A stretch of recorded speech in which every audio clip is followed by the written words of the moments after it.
الحمد لله رب العالمين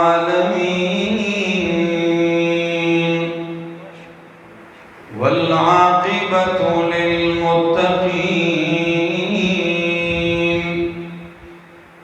والصلاة والسلام على أشرف الأنبياء وإمام المرسلين وعلى آله وأصحابه وأهل بيته أجمعين أما بعد فأعوذ بالله من الشيطان الرجيم بسم الله الرحمن الرحيم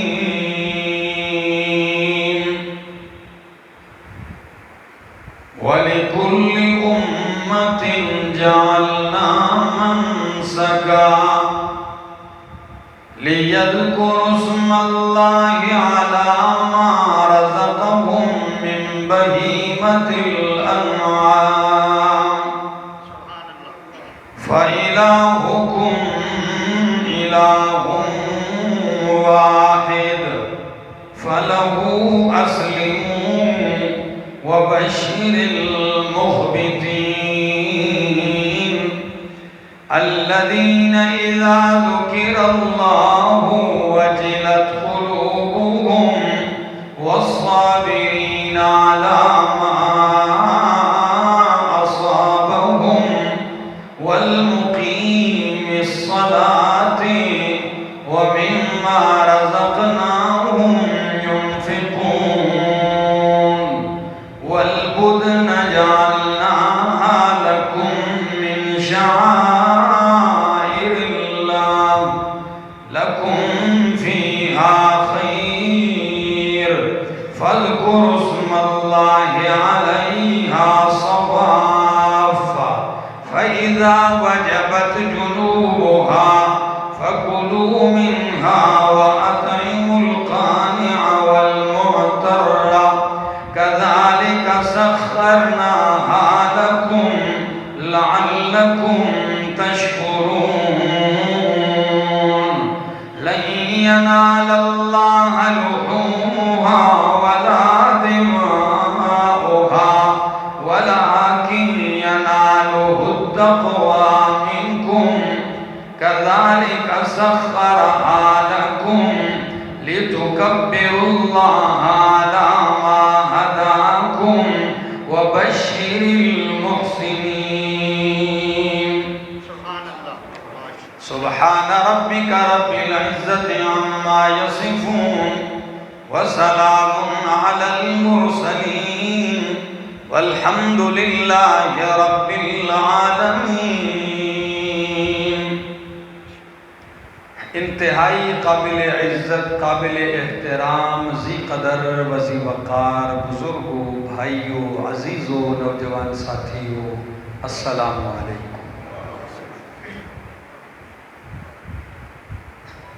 للہ کا یہ علاقہ اور یہ گاؤں بستی اور گرد و نواح سے آئے ہوئے میرے معزز دوستوں، پہلی دفعہ آپ کی اس مسجد میں آپ لوگوں سے گفتگو کرنے کا موقع نصیب ہوا ہے۔ دعا گو ہوں اللہ کی بارگاہ میں کہ اللہ مجھے حق سچ کہہ سکنے، سمجھا سکنے کی توفیق نصیب فرمائے، اور بعد ازاں مجھے اور آپ سب کو اس پر عمل کی بھی توفیق نصیب فرمائے۔ اشتہار پہ نظر پڑی تو آپ کا آج جو درس تھا اس کا عنوان تھا فلسفہ قربانی۔ موسم بھی، ماحول بھی یہی ہے کہ پوری دنیا میں لوگ لگے ہوئے ہیں، منڈیوں میں خریداریاں کر رہے ہیں، مویشی بیچنے والے وہ بھی اپنے مویشیوں کو خوب پال رہے ہیں، اور قربانی کا عزم اور ارادہ رکھنے والے بھی اس تلاش میں ہیں کہ کوئی اچھا سا جانور ملے۔ یہ ساری تگ و دو کوشش اپنی جگہ ہے، لیکن اس عمل سے پہلے ایک مومن بندے کے دل میں، دماغ میں اس کا پس منظر اور اس کی حکمت اور اہمیت اور فلسفہ ضرور ذہن میں تازہ ہونا چاہیے، تاکہ وہ مالی اتنی بڑی قربانی دیتا ہے اور عبادت کرتا ہے کہ اس دنیا میں لاکھوں لوگ بلکہ کروڑوں لوگ لاکھوں جانوروں کی قربانیاں پیش کرتے ہیں جن کی قیمت اربوں کھربوں تک پہنچتی ہے۔ اتنا بڑا وہ مالی اس قربانی اور عبادت کی جاتی ہے، اور بندہ اس کی حقیقت کو سمجھے ہی نہ کہ یہ میں کر رہا ہوں تو کیا کر رہا ہوں۔ تو اس چیز کے اوپر آج مختصر سی گفتگو کروں گا۔ جب سے انسان آباد ہیں، آدمی ہیں، تب سے قربانی بھی ہے۔ میری بات سمجھ میں آ رہی ہے؟ اب آپ کہیں گے یہ کیسے؟ آدم علیہ السلام کے دور سے ان کے 2 بیٹوں کا اختلاف ہوا، اور 2 بیٹوں نے کیا پیش کی تھی؟ قربانی پیش کی تھی۔ ایک کی قربانی اللہ نے قبول کر لی، حابیل کی، اور قابیل کی قربانی قبول نہیں ہوئی۔ قابیل نے اپنے بھائی حابیل کو قتل کر ڈالا، لیکن اس کو عروج اور نمایاں شان جو ملا ہے وہ سیدنا ابراہیم خلیل اللہ علیہ السلام کے بعد ملا ہے۔ اور چند عبادتیں ایسی ہیں جو ہر امت میں رہی ہیں۔ نماز یہ وہ عبادت ہے کہ کانت الصلاۃ فی کل امم۔ شاہ ولی اللہ محدث دہلوی رحمہ اللہ فرماتے ہیں نماز ہر امتوں میں رہی ہے، پہلی بھی۔ اسی طرح روزہ ہے، یہ ایسی عبادت ہے، یہ پہلی امتوں میں بھی رہا ہے۔ کتب علیکم الصیام کما کتب علی الذین من قبلکم، تم پہ روزے فرض کر دیے گئے جس طرح کہ تم سے پہلے لوگوں پر فرض کیے گئے۔ اور ان عبادتوں میں ایک قربانی ہے، یہ بھی پہلی امتوں میں رہے۔ اور قربانی کا جو لفظ اس کے لیے استعمال ہوتا ہے، آج تک آپ نے کبھی غور کیا اس کو قربانی کیوں کہتے ہیں؟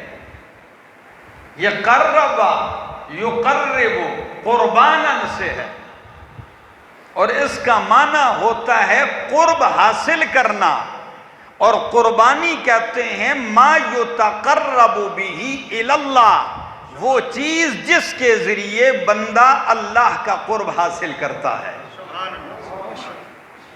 تو فلسفہ کوئی سمجھ میں آ رہا ہے کہ قربانی جو آپ پیش کرتے ہیں تو آپ کا مقصد یہ ہے کہ ہمیں کس کا قرب حاصل ہو جائے؟ اللہ کا قرب حاصل ہو جائے۔ اور اللہ کا قرب حاصل اس نیت سے بھی کبھی ہو سکتا ہے کہ بندے کی نیت ہی کھانے پینے کی ہو۔ بولو، اللہ کا قرب کبھی حرام کے مال سے بھی حاصل ہو سکتا ہے۔ بات سمجھ میں ہے؟ فلسفہ سمجھیے میرا دوست، کہ قربانی کا مطلب ہے کہ اللہ کا قرب حاصل کرنا، اور قرب بندہ کرے حرام مال سے ہو سکتا ہے تو مال بھی پاک ہو۔ دوسری بات، بندہ قرب حاصل کرتا ہے اللہ کا، اور اللہ کا قرب بغیر توحید کے حاصل ہو سکتا ہے؟ تو معلوم ہوا قربانی کے لیے توحید کا عقیدہ بھی شرط ہے۔ قربانی کا مطلب ہے اللہ کا قرب حاصل کرنے کے لیے کسی چیز کے ذریعے اللہ کا قرب حاصل کرنا، اور تقوی کے بغیر بھی اللہ کا قرب حاصل نہیں ہوتا۔ تو تقوی بھی قربانی کے لیے کیا ہے؟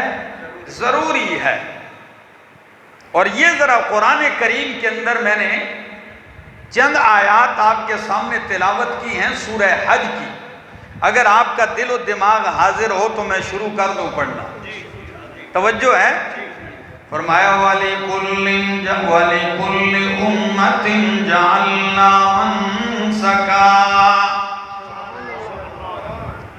وَلِكُلِّ أُمَّةٍ جَعَلْنَا مَنسَكًا، ہر امت کے لیے ہم نے قربانی مقرر کی ہے۔ اللہ، لِكُلِّ أُمَّةٍ جَعَلْنَا مَنسَكًا، ہر امت کے لیے ہم نے قربانی مقرر کی ہے۔ منسکا، مناسک، یہ لفظ قرآن کے اندر عموماً بلکہ شریعت میں حج کے طور طریقوں اور ارکان کے لیے استعمال ہوتا ہے، مناسک حج، اور یہ لفظ قرآن میں قربانی کے لیے بھی استعمال ہوا ہے، اللہ کے لیے جانور ذبح کرنے کے لیے بھی استعمال ہوا ہے۔ سورہ انعام کے آخر میں فرمایا قُلْ إِنَّ صَلَاتِي وَنُسُكِي وَمَحْيَايَ وَمَمَاتِي لِلَّهِ رَبِّ الْعَالَمِينَ۔ قُلْ إِنَّ صَلَاتِي، کہہ دیجئے میری نماز، وَنُسُكِي، اور میری قربانی، تو نسکی منسکا، ٹھیک ہے نا، لِكُلِّ أُمَّةٍ جَعَلْنَا مَنسَكًا، ہر امت کے لیے ہم نے قربانی مقرر کی ہے، کس لیے؟ لِيَذْكُرُوا اسْمَ اللَّهِ عَلَىٰ مَا رَزَقَهُم مِّن بَهِيمَةِ الْأَنْعَامِ۔ بنیاد دیکھیے، ہر امت کے لیے قربانی مقرر کی ہے، پہلی بنیاد لِيَذْكُرُوا اسْمَ اللَّهِ عَلَىٰ مَا رَزَقَهُم مِّن بَهِيمَةِ الْأَنْعَامِ، تاکہ یہ اللہ کا نام لیں ان مویشیوں پر جو پاؤں پر جو اللہ نے ان کو دیے ہیں۔ پہلی بات کہ ان پر نام کس کا لیں، یعنی مومن جب مال دیتا ہے تو کس کے نام پہ دیتا ہے، جانور ذبح کرتا ہے تو کس کے نام پہ؟ اللہ ہی کے نام پہ۔ اور یہی آپ کہتے ہیں بلکہ مومن کا مرنا جینا بھی اللہ کے نام پر ہے۔ رات کو بھی میں نے بیان میں کہا کہ جب آپ سوتے ہیں تو دعا کیا پڑھتے ہیں سونے کی؟ اللہم بسمک اموت و احیا، اللہ میں تو تیرے نام پہ مرتا بھی ہوں جیتا بھی ہوں، میرا مرنا جینا تیرے نام پہ ہے، تو میں جو جانور لوں گا بھی تو تیرے نام پہ، اس کی گردن پہ چھری چلاؤں گا بھی تو کس کے نام کے ساتھ؟ بلکہ اگر آپ قرآن کو دیکھیں للہ والو، قرآن کا مطالعہ کریں تو قرآن کی جو پہلی آیت آئی ہے، پہلی وحی اتری ہے، پہلا امر آیا ہے، وہ بھی ہے اقرأ بسم ربک الذی خلق، میرا پیغمبر پڑھ کس کے نام سے؟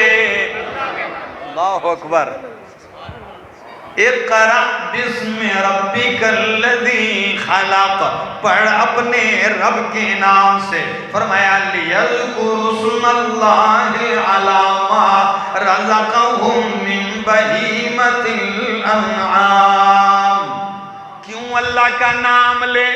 عجیب بات ہے، آپ یقین کریں للہ والو، ہمارے یہاں دورہ تفسیر ہوتے ہیں، پنجاب میں بھی ہوتے ہیں، ملک کے طول و عرض میں، اشاعت التوحید و سنہ کے علماء، ان کا کام ہی یہ ہوتا ہے جیسے ایک ڈیلی درس بھی ہوتا ہے، ہفتہ وار بھی درس ہوتے ہیں، ماہانہ بھی درس ہوتے ہیں، اور جب رمضان شعبان کا مہینہ آتا ہے تو ان 2 مہینوں میں تو بس پھر کام ہی دوسرا نہیں کرتے، صبح سے شام تک قرآن ہی پڑھتے ہیں اور پڑھاتے ہیں۔ تو دورہ تفسیر الحمدللہ ہری پور میں نے دوسرا سال ہے رمضان اور شعبان کا دورہ تفسیر شروع کیا، اور یہ مالک کا کرم ہے کہ دورہ تفسیر میں 2 سال مجھ سے میرے والد صاحب نے قرآن پڑھا ہے۔ تو والد صاحب بھی بیٹھے ہوتے ہیں، وہ بھی قرآن پڑھتے ہیں، بھائی بھی بیٹھا ہوتا ہے، بیٹا بھی بیٹھا ہوتا ہے۔ تو درس کے بعد گھر جا رہے تھے آخری دن، تو میں نے کہا والد صاحب سے کہا ابو جی قرآن پڑھا ہے اتنا عرصہ، اتنے دن بیٹھے رہے ہیں، ڈیلی آتے ہیں، کیا محسوس کیا ہے؟ وہ جاننا بندہ چاہتا ہے نا کہ بندہ بیٹھا ہے عالم نہ ہو اس کی کیا تاثرات ہیں۔ آپ کو سناؤں گا، آپ بھی حیران رہو گے۔ کہنے لگے بیٹا سارا قرآن تو اللہ ہی کا کلام ہے، ہر مضمون چھیڑا ہے، لیکن میں نے جو چیز دیکھی ہے وہ یہ دیکھی ہے کہ قرآن 2-3 باتیں کرتا ہے پھر توحید ذکر کرتا ہے، پھر 2-3 باتیں ادھر ادھر کی دوسرے مضامین کی کرتا ہے، پھر توحید، ہر 2-3 جملوں کے بعد قرآن اللہ اپنی توحید ذکر کرتا ہے۔ یہ ان کا تبصرہ تھا کہ میں نے تو اول سے آخر تک یہی انداز دیکھا ہے۔ اب یہاں بحث چل رہی ہے قربانی کی، کس کی؟ لِكُلِّ أُمَّةٍ جَعَلْنَا مَنْسَكًا، ہر امت کے لیے ہم نے قربانی مقرر کی ہے، لِيَذْكُرُوا اسْمَ اللَّهِ عَلَى مَا رَزَقَهُم مِّن بَهِيمَةِ الْأَنْعَامِ، تاکہ وہ اللہ کا نام لیں ان مویشیوں پر، چوپاؤں پر جو اللہ نے ان کو دیے ہیں۔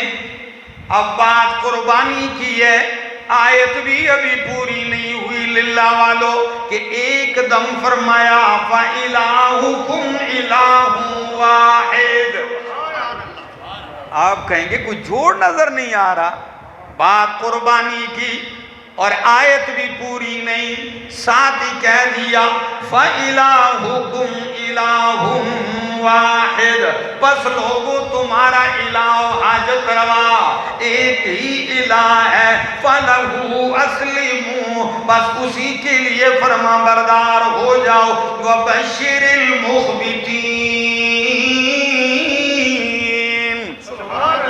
اور اسی کے لیے نیاز مندی عاجزی کرنے والوں کو خوشخبری سنا دیجئے۔ جوڑ کیا ہے؟ جوڑ یہ ہے کہ میں نے ہر امت کے لیے قربانی مقرر کی ہے تاکہ یہ اس پر میرا نام لے، اور میرا نام کیوں لیں؟ کسی دوسرے کا نام نہ لیں، اس لیے کہ جانور بھی میں نے دیا ہے، تجھے بھی میں نے پیدا کیا ہے، جانور بھی میں نے پیدا کیا ہے، اور اکیلا حاجت روا بھی میں ہوں، تو نام بھی صرف میرا ہی لیا جائے گا۔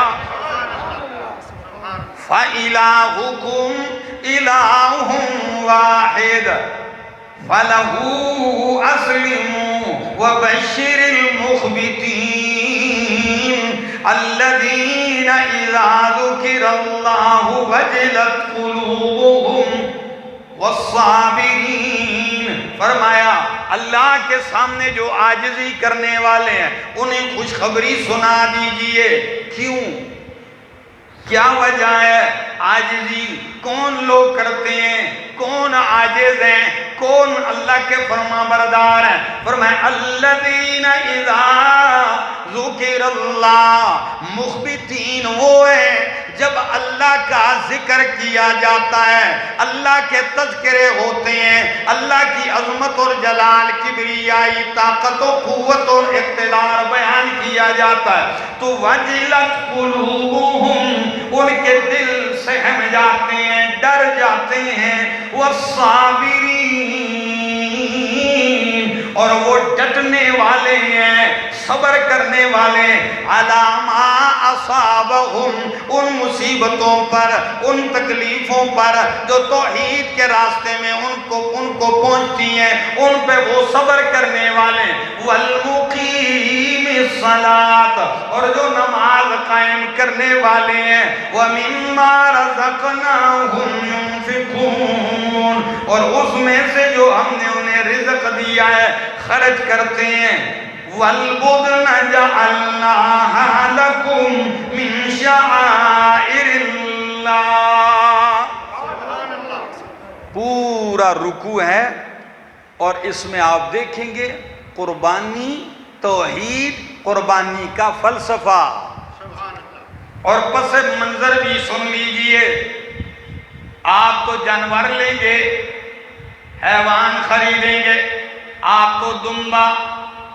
بھیڑ بکرا بکری گائے اونٹ بھینس بھینسا آپ تو اونٹ اونٹنی خریدیں گے لیکن اگر اس قربانی کی حقیقت کو دیکھیے تو آپ کو پتہ چل جائے گا آپ کو معلوم ہوگا کہ 4000 سال پہلے حضرت ابراہیم خلیل اللہ علیہ السلام رب کا قرب حاصل کرنے کے لیے باپ کو قربان کیا رب کا قرب حاصل کرنے کے لیے اپنی جان کو قربان کیا آگ میں ڈالا رب کا قرب حاصل کرنے کے لیے بیوی بچے کو بیابان ویرانے میں چھوڑا رب کا قرب و رضا حاصل کرنے کے لیے جب وہی بچہ جو سفید داڑھی ہو گئی بال سفید ہونے کے بعد وجود کمزور ہونے کے بعد بڑھاپے میں ملنے والا بچہ دعاؤں کے بعد ملنے والا بچہ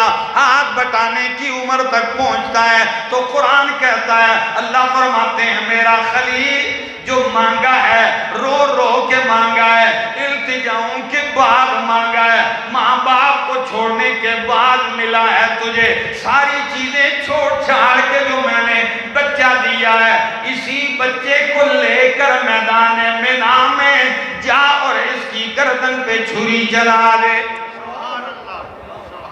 اللہ کی قسم رونگٹے کھڑے ہو جاتے ہیں کسی کا لخت جگر بیمار بھی ہوتا ہے نا رات کو تو اگر بچے کے بدن پہ تکلیف ہوتی ہے تو ماں باپ کے دل پہ تکلیف ہوتی ہے ایسا ہے کہ نہیں ہے اور دنیا میں ہر تکلیف سے بڑھ کر اولاد کی تکلیف ہے اور دنیا میں ہر سرمایہ سے بڑھ کر انسان کا قیمتی اثاثہ اور سرمایہ اس کی اولاد ہوتی ہے یہی بات ہے اب ذرا آئیے قربانی کیا چیز ہے یہ میرے سامنے اللہ کا قرآن ہے اور سورت کا نام سورت الصافات ہے سورت یاسین کے بعد والی سورت ہے اور سورت الصافات آیت نمبر ہے 99 قرآن کہتا ہے اللہ کے خلیل کہنے لگے رب ہب لی من الصالحین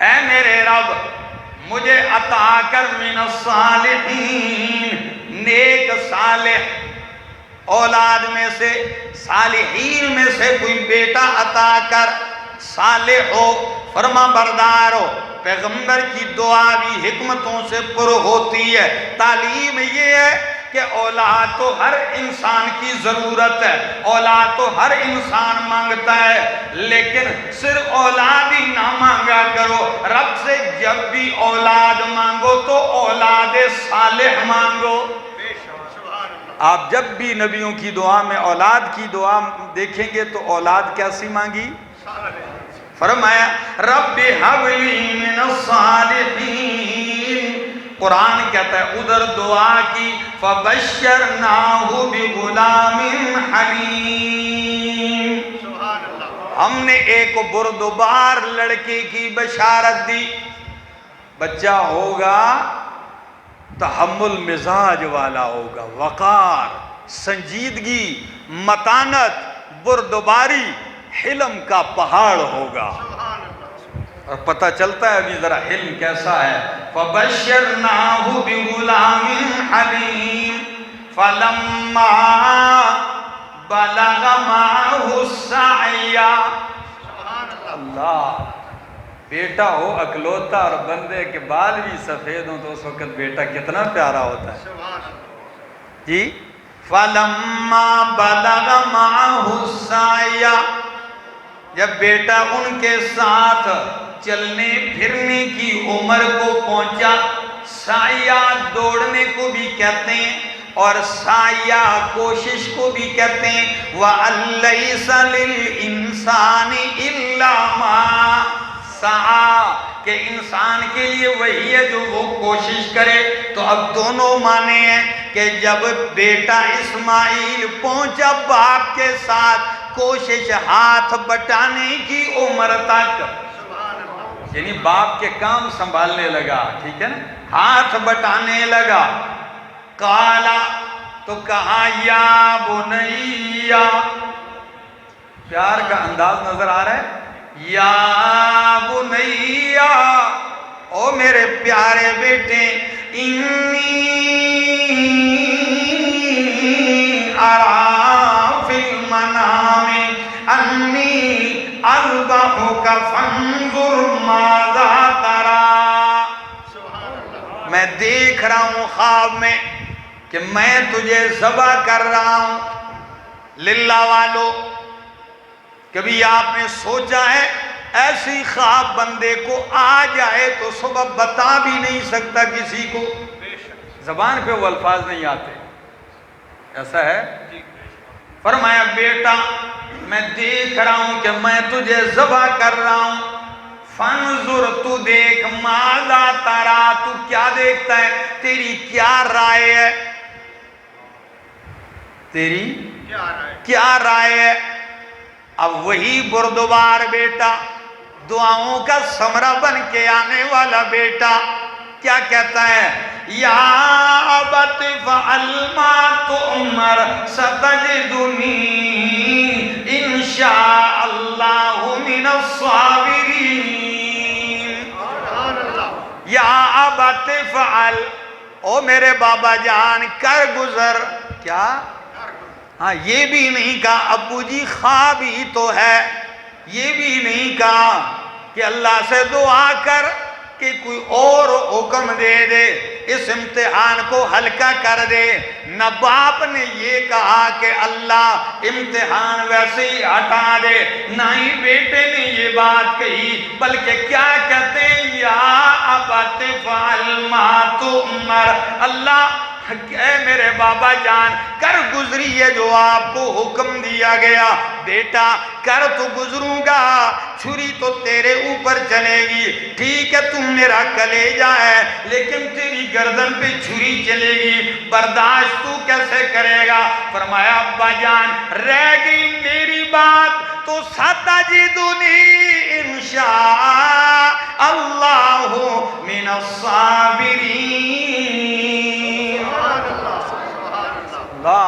ستجدنی انشاء اللہ من الصابرین. یہ پیغمبر کی تربیت کا اثر ہے اولاد میں. یہ نہیں کہا ابا جان کر گزری ہے میں صبر کرساں. جی لفظ تو یہ بھی ہو سکتے ہیں، میں کیا کروں گا، آپ کر گزرے انی اصبرو، یا میں تجدنی صابرن، تو مجھے صبر کرنے والا پائے گا. نہیں، اللہ تربیت کا اثر ذبح ہونے کے لیے سر تسلیم خم کر رہے ہیں، لیکن اوسان خطا نہیں ہو رہے، جملے ایسے ایسے کہ قیامت تک کے لیے تعلیم و تربیت کا سبق بن گئے. کیا کہتے ہیں، ستجدنی، ان قریب تو مجھے پائے گا، انشاء اللہ اگر کس نے چاہا، یعنی صبر میں کروں گا لیکن صبر کس کی چاہت اور توفیق سے ملے گا. ہاں بات اپنے اوپر پھر بھی نہیں ڈالی. ہم تو ایسے بھی لوگ ہیں، قربانی خریدنے جا رہا ہے بندہ، کسی نے کہا کدھر جا رہے، منڈی جا رہا ہوں، قربانی، کہا انشاءاللہ کہو کہ پیسے جیبے بچ ہوں تو انشاءاللہ بھی کیے لوڑے ہیں کہ کہتے پیسے جیب میں ہو تو انشاءاللہ کی. تو جب منڈی گیا تو کسی نے جیب کاٹ دی اور پیسے شریف سارے چلے گئے. جب جیب میں ہاتھ ڈالا تو پیسے ہی نہیں ہیں. اب پریشانی کے عالم میں جب گھر لوٹتا ہے، راستے میں کسی نے پوچھا کیا ہوا؟ کہتا جی انشاءاللہ گھر سے نکلا تھا تو انشاءاللہ جیب میں پیسے ڈال دیے، پھر انشاءاللہ منڈی پہنچ گیا، انشاءاللہ جب ہاتھ ڈالا تو انشاءاللہ کسی نے پیسے بھی نکال دیے۔ انہوں نے کہا آپ بیٹھ کے وظیفہ پڑھ، انشاءاللہ چور ہاتھ بھی نہیں آئے گا۔ اور میرا دوست تعلیم دیکھیے، یہ جو چھوٹے چھوٹے جملے ہیں ہم ان کو معمولی سمجھتے ہیں، ان میں بہت بڑا راز ہے۔ یہ اتنا بڑا راز ہے کہ اللہ اپنے محبوب پیغمبر سے فرماتے ہیں وَلَا تَقُولَنَّ لِشَيْءٍ إِنِّي فَاعِلٌ ذَلِكَ غَدًا إِلَّا أَن يَشَاءَ اللَّهُ۔ میرا سونا پیغمبر، آپ ہرگز بھی کسی کام کے بارے میں یہ نہ کہیں، کسی چیز کے بارے میں یہ نہ کہیں کہ میں یہ کام کل کرنے والا ہوں، مگر کیا کہے اِلَّا أَن يَشَاءَ اللَّهُ۔ ساتھ کیا کہا کریں؟ انشاءاللہ، اگر اللہ نے چاہا۔ اللہ اکبر۔ سَتَجِدُنِي إِنشَاءَ اللَّهُ مِنَ الصَّابِرِينَ، تو مجھے انشاءاللہ صبر کرنے والوں میں سے پائے گا۔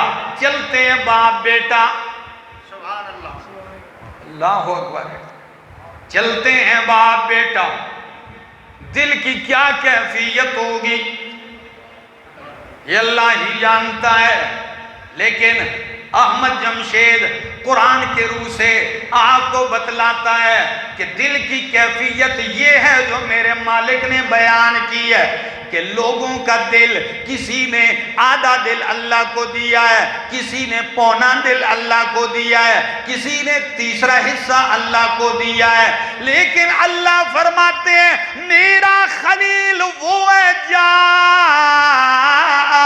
بقلب سلیم،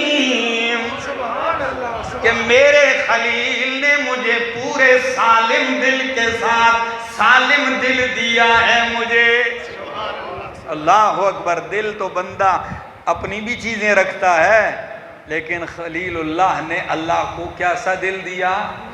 سالم۔ اللہ اکبر۔ ہر قسم کے عیب سے، نقص سے، کمزوریوں سے، ملاوٹوں سے بالکل اللہ کو خالص کر کے اللہ کو اپنا دل دیا۔ سبحان اللہ۔ تو دل دیا ہے تو اللہ نے بھی دلداری کا حق ادا کیا ہے نا؟ کیا خیال ہے؟ تو اللہ نے فرمایا اتخذ اللہ ابراہیم خلیلا، اللہ نے ابراہیم کو کیا بنا دیا؟ خلیل بنا دیا۔ فرمایا چلتے ہیں باپ بیٹا، شیطان یہ مار کا دیکھے۔ یہاں ایک جملہ ٹھہر کے کہہ جاؤں للہ والو؟ جی اگر میری بات سمجھ میں آ رہی ہے تو کہہ دو سبحان اللہ۔ نام اتنا خوبصورت ہے للہ، تو شرک ہی یہاں کیسے بو آ سکتی ہے؟ یہ تو پورا گاؤں ہی للہ اللہ کے لیے ہے، اس میں غیر اللہ کا کیا کام ہے؟ اللہ تو سنیے، میں کہہ رہا تھا کہ خلیل اللہ حکم کس نے دیا بیٹا ذبح کرو؟ بولو، اللہ نے حکم دیا۔ ذہن میں تو آئے گا کہ بیٹے سے پوچھنے کی کیا وجہ ہے کہ بیٹا تو بتا تیری کیا رائے ہے، بتلانے کی کیا ضرورت ہے، ان کی رائے معلوم کرنے کی کیا ضرورت پڑ گئی؟ اگر بیٹا کہہ دیتا کہ ابا جان میں تو کوئی تیار نہیں ہوتا ذبح ہونے کے لیے، یہ کون سی دانش مندی ہے کہ آپ گردن پہ چھری چلائیں اور میں سر نیچے رکھ دوں، میں ذبح شبح کوئی نہیں ہونا جی؟ بندے کے ذہن میں سوال آتا ہے۔ تو اگر وہ کہہ دیتے تو آپ سے پوچھتا ہوں للہ والو، کیا خلیل اللہ چھوڑ دیتے؟ نہیں کبھی نہ چھوڑتے، وہ بھلے انکار کرتے، لیکن خلیل اللہ نے ذبیح اللہ کو نہیں دیکھنا تھا، انہوں نے اللہ کو دیکھنا تھا۔ لیکن پوچھنے میں کیا حکمت ہے؟ اللہ اکبر، حکمتیں تو بہت ہیں، لیکن ایک بات خلیل اللہ پیچھے کے امتحان اور پیپر حل کر چکے تھے، آگ میں چھلانگ والا امتحان دیکھ چکے تھے، ان کو بیابان ویرانے میں چھوڑ کے آنے کا امتحان دیکھ چکے تھے، رب کی عطائیں، رب کی نوازشات بھی دیکھ چکے تھے۔ آج جو امتحان آیا ہے یہ انتہا کو چھونے والا ہے، یہ حد ہو گئی ہے آخری، اور ہے بھی یہ آخری امتحان۔ تو خلیل اللہ نے سوچا اس عظیم امتحان میں صرف اجر ثواب مجھے نہیں بلکہ اس عظیم اجر میں میرا بیٹا بھی شریک ہو جائے۔ یہ بھی کیا ہو جائے؟ جس طرح میں رب کے فیصلے پہ تسلیم و رضا کے ساتھ ہوں، اسی طرح بیٹا بھی دیکھتا ہوں کیا ہو جائے، اگر راضی ہو جائے خوشی کے ساتھ تو اجر میں یہ کیوں محروم رہے۔ تو دونوں تیار ہو گئے، شیطان پہلے آتا ہے اماں ہاجرہ کے پاس، پتہ ہے کیوں کہاں جا رہے ہیں؟ بھائی کہاں جا رہے ہیں؟ باپ بیٹے ہیں، جدھر مرضی ہے جائیں۔ مرضی ہے نہیں، آپ کے بیٹے اکلوتے کو ذبح کرنے جا رہے ہیں۔ کہا وہ باپ بیٹا ہے، باپ بیٹے کو کیسے ذبح کر سکتا ہے؟ کہا جی چھری سب کچھ تیاری کر کے گئے ہیں، اگر کر کے گئے ہیں تو باپ کوئی معمولی آدمی نہیں، وہ بھی اللہ کا خلیل ہے، رب کا حکم ہی ہوگا۔ تو رب کا حکم ہے تو میں کیوں رکاوٹ بنوں؟ انہوں نے پتھر مارے، شیطان دفع ہو جا۔ یہ پتھر مارنا بھی رب کو پسند آیا اور آج تک یہ ادا چل رہی ہے۔ ادھر سے تو مردود ناکام ہوا، خلیل اللہ کے پاس آتا ہے۔ اتنا بھی نہیں سوچتے ہو اتنا عرصے کے بعد بیٹا ملا ہے، دنیا کیا کہے گی، لوگ کیا کہیں گے؟ کیا دفع ہو جا لانتی، لوگ کیا کہیں گے، یہ میرے رب کا حکم ہے۔ انہوں نے بھی دھتکار دیا۔ اسماعیل علیہ السلام کے سامنے آتا ہے، وہاں سے بھی دھتکارا جاتا ہے۔ شیطان کے وسوسے کو بالکل گنجائش ہی نہیں ہونے دی کہ شیطان دخل اندازی کر سکے۔ اور یہ بھی دیکھ لو کہ شیطان جب اپنا کام کرنے آتا ہے، دین کے کام میں رکاوٹ، تو وہ صرف آپ کے پاس ہی نہیں آتا، آپ کے قرب و جوار کی جتنے قریبی رشتے ہوتے ہیں ان سب کے پاس آتا ہے۔ یہ دیکھ لو اپنے معاشرے میں۔ تو کبھی آپ کا اپنا دل رکاوٹ بنے گا، اور اگر اپنا نہیں بنے گا تو بیوی رکاوٹ بنے گی، وہ نہ بنے تو بیٹے اولاد رکاوٹ بن جائیں گے۔ یہ شیطان کے حربے ہیں، سب کی طرف سے دھتکارا گیا۔ میدان مینا وادی ہے، اس پتھریلی وادی میں پہنچتے ہیں۔ خلیل اللہ اپنے بیٹے ذبیح اللہ کو لیٹاتے ہیں۔ خدا کی قسم جب بھی قربانی کرتا ہوں نا تو پاس میری اولاد بھی کھڑی ہوتی ہے، بچے بھی ہوتے ہیں، والدین بھائی بھی ہوتے ہیں، تو ایک لمحے کے لیے وہاں سوچ میں ضرور چلا جاتا ہوں کہ اس جانور پہ بھی جو چند دن گزارے ہیں، 2-3 دن قربانی سے پہلے ہم نے خریدا، اس کے ساتھ اتنے مانوس ہو گئے کہ اب اس کی گردن پہ چھری چلانے کو دل، اور کئی تو ایک دم وہاں سے ہٹ جاتے ہیں، کہتے ہیں مجھ سے برداشت۔ اندازہ لگا لو اللہ کے خلیل کس مقام اور مرتبے کا۔ سبحان اللہ۔ لٹاتے ہیں۔ قرآن کیا کہتا ہے ذرا سنیے، فَلَمَّا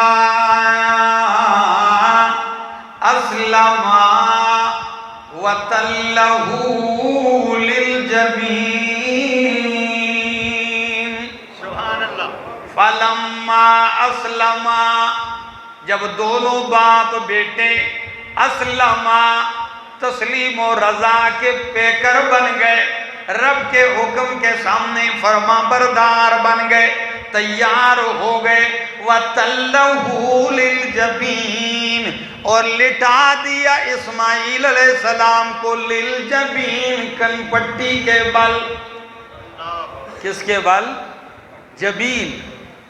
آپ کو پتہ ہے جبین کس کو کہتے ہیں؟ جبین اس کو، یہ جگہ نظر آئی، ایک سائیڈ، یہ سامنے ماتھا ہوتا ہے، عربی میں اس ماتھے کو جبہہ کہتے ہیں۔ کیا کہتے ہیں؟ جبہہ، پیشانی۔ اور ہر جبہے کے لیے 2 جبینیں ہوتی ہیں، لِكُلِّ جَبْهَةٍ جَبِینَان، ہر پیشانی کے لیے 2 کنپٹیاں ہوتی ہیں جبینان. تو جیسے حیوان کو آپ لٹاتے ہیں، کروٹ کے بل لٹایا، جبین کے بل لٹایا، لٹاتے ہیں. قرآن کیا کہتا ہے؟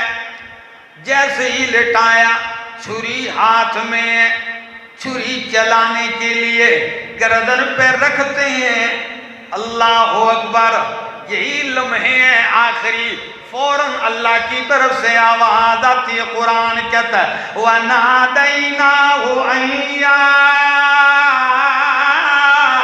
إِبْرَاهِيمُ قَدْ صَدَّقْتَ الرُّؤْيَا. اللہ اکبر. وَنَادَيْنَاهُ، ہم نے پکارا ان کو، اور کیا کہا؟ یا ابراہیم، او میرا ابراہیم، قد صدقت الرؤیا، تو نے اپنا خواب سچا کر دکھایا.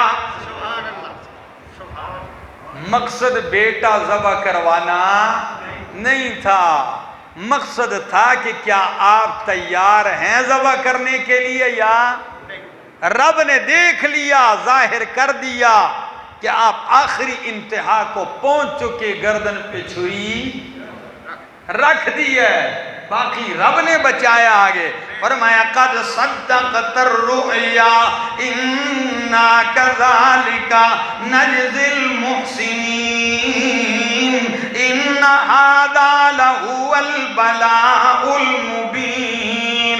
اللہ فرماتے ہیں بے شک یہ بہت بڑی آزمائش تھی. یہ کیا تھی؟ تو آپ سے پوچھتا ہوں، اگر ابراہیم علیہ السلام کو علم غیب تھا اور اسماعیل علیہ السلام کو بھی علم غیب تھا، انہیں پتا تھا کہ ذبح شبہ ہونا کوئی نہیں ہے، بس خالی میں نے ویسے ہی چھری لے کے چلے جانا ہے، انہوں نے لیٹ جانا ہے اور گردن پہ ہاتھ ویسے ہی رکھوں گا، اوپر سے آواز آ جانی ہے، دمبا آ جانا ہے، تو بتاؤ یہ امتحان بنتا؟ جی یہ امتحان نہ بنتا. رب فرماتا ہے بہت بڑا امتحان اور آزمائش ہے. یہ امتحان اور آزمائش تبھی ہے کہ نہ خلیل اللہ کو علم تھا کہ ذبح ہونا ہے یا نہیں ہونا، نہ ذبیح اللہ کو یہ علم تھا کہ میں نے بچ جانا. امتحان بنتا ہی تب ہے، آزمائش بنتی ہی تب ہے جب اس قربانی کو مانتا ہے، تو قربانی کے اس پس منظر کے ساتھ اس عقیدے کو بھی مان کہ عالم الغیب صرف اور صرف کون ہے؟ اللہ ہے.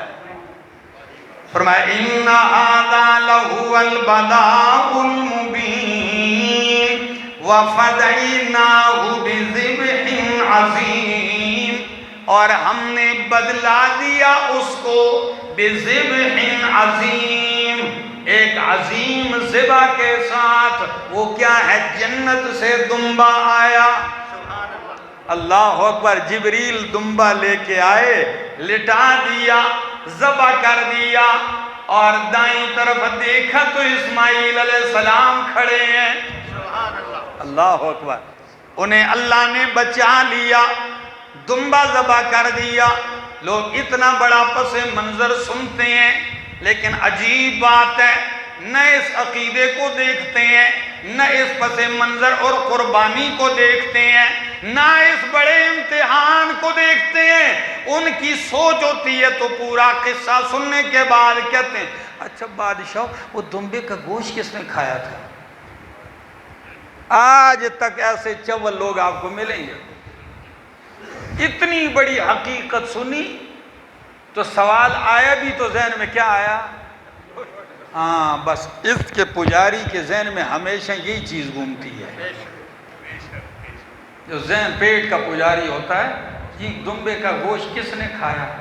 ہمارے ایک عالم تھے، فوت ہو گئے، بڑے خوش مزاج قسم کے تھے اور تھے بھی بڑے کڑک قسم. تو کسی سرکاری افسر نے ان سے پوچھ لیا تھا، پارلیمنٹ کے رکن نے، کہ جی یہ جو جنت سے دمبا آیا تھا اسماعیل علیہ السلام کے بدلے میں ابراہیم علیہ السلام کے لیے، تو آپ بتائیں اس کا گوشت کس نے کھایا؟ وہ مذاق میں کہنے لگے جی صاحب جی وہ مجھے نہیں معلوم کہ کس نے کھایا ہے، لیکن سعودیہ سے جو گوشت آتا ہے وہ مجھے معلوم ہے تم ہی کھاتے ہو، وہ غریب کو نہیں ملتا۔ یعنی وہاں سے جو قربانی حج پہ تو لاکھوں لوگ کرتے ہیں، تو وہ گوشت وہ کیا کرتے ہیں دنیا میں؟ تقسیم ہوتا ہے۔ کہتے جی اس کا تو مجھے پتہ نہیں ہے کہ وہ کس نے کھایا، البتہ آج کل جو آتا ہے یہ مجھے معلوم ہے کہ یہ تم ہی کھاتے، ہمیں آج تک کبھی دیکھنا بھی نصیب نہیں ہوا۔ اب آپ کے ذہن میں بھی سوال آ ہی گیا ہو گیا، تو جواب سن لیجئے۔ پہلی شریعتوں میں قربانی کا گوشت کھایا نہیں جاتا تھا، آسمان سے آگ آتی، آگ اس کو جس کو جلا دیتی سمجھو قبول ہو گئی۔ سمجھ آ گئی؟ وہ آگ نے کھائی ہے، کسی نے کھائی نہیں۔ یہ قربانی کی اس وقت یہ نشانی ہوتی تھی قبولیت کی۔ فرمایا وَفَدَيْنَاهُ بِذِبْحٍ عَظِيمٍ وَتَرَكْنَا عَلَيْهِ فِي الْآخِرِينَ سَلَامٌ عَلَىٰ إِبْرَاهِيمَ، ہم نے باقی رکھا، وَتَرَكْنَا عَلَيْهِ، ہم نے باقی رکھا، علیہ اس ابراہیم علیہ السلام پر، فی الآخرین پیچھے آنے والی نسلوں میں کیا چیز باقی رکھا؟ اس کلمے کو باقی رکھا، سلام علی ابراہیم۔ قیامت تک ابراہیم علیہ السلام پہ سلامتی ہو رہی ہے، اور قربان جاؤں قبولیت کے اس مقام تک پہنچے ہیں کہ اس امت میں آپ نماز پڑھتے ہیں تو کہتے ہیں اللہم صلی علی محمد وعلی آل محمد کما صلیت علی ابراہیم وعلی آل ابراہیم انکا حمید مجید۔ درود میں ان کو بھی آج تک یاد کیا جا رہا ہے، اللہ اکبر۔ اور نام لیتے ہو تو کیا کہتے ہو؟ ابراہیم علیہ السلام، ابراہیم علیہ السلام، قیامت تک ان پہ سلام ہی سلام ہو رہا ہے۔ وَتَرَكْنَا عَلَيْهِ فِي الْآخِرِينَ سَلَامٌ عَلَىٰ إِبْرَاهِيمَ كَذَلِكَ نَجْزِي الْمُحْسِنِينَ۔ اللہ کا احسان ہوا، خلیل اللہ سے اللہ نے اتنا بڑا امتحان ان کا لیا، اسماعیل علیہ السلام کو بچایا، مینڈا لے بچھا دیا، وہ ذبح ہوا، اس ادا کو قیامت تک کے لیے باقی رکھا۔ پوری دنیا میں جب بھی عید الاضحیٰ کے دن آتے ہیں، حجاج کرام میں نام ہے، وہاں قربانیاں کرتے ہیں، اور باقی مسلمانان یہاں قربانیاں کرتے ہیں، اسی جذبے کے ساتھ، اسی فلسفے کے ساتھ کہ اللہ اصل تو یہ تھا کہ تیری چاہت ہو، تیری مرضی ہو اللہ تو بیٹا بھی ہم قربان کر سکتے ہیں، اللہ تیری رضا ہو تو مال بھی قربان کر سکتے ہیں، لیکن اللہ تو نے امتحان ہم پہ ہلکا کر دیا، بیٹے کی گردن پہ چھری نہیں چلوائی بلکہ حکم دے دیا حیوان پہ چھری چلا دے۔ تو اللہ اگر تو حیوان کے ذبح ہونے پر راضی ہوتا ہے تو اللہ میں خوشی کے ساتھ، دل کی رضا کے ساتھ، دل کے جذبے کے ساتھ اس قربانی دینے کے لیے ہر ساتھ تیار ہوں۔ یہ جذبہ ہے اللہ کہ میں اس قربانی، اس جذبے کے ساتھ تیار ہوں۔ گوشت کیا ہے؟ اللہ کو نہ گوشت چاہیے نہ مال چاہیے، اور یہی فلسفہ قرآن نے سورۃ حج کے اندر ذکر کیا، فرمایا لَن يَنَالَ اللَّهَ لُحُومُهَا وَلَا دِمَاؤُهَا۔ او لوگو سن لو، نہ اللہ کو اس کا گوشت پہنچتا ہے، وَلَا دِمَاؤُهَا، نہ اللہ کی بارگاہ میں تمہارے جانور کا خون پہنچتا ہے، نہ اس کا گوشت پہنچتا ہے۔ اللہ کی بارگاہ میں جو چیز پہنچتی ہے وہ تمہارے دلوں کا تقوی پہنچتا ہے۔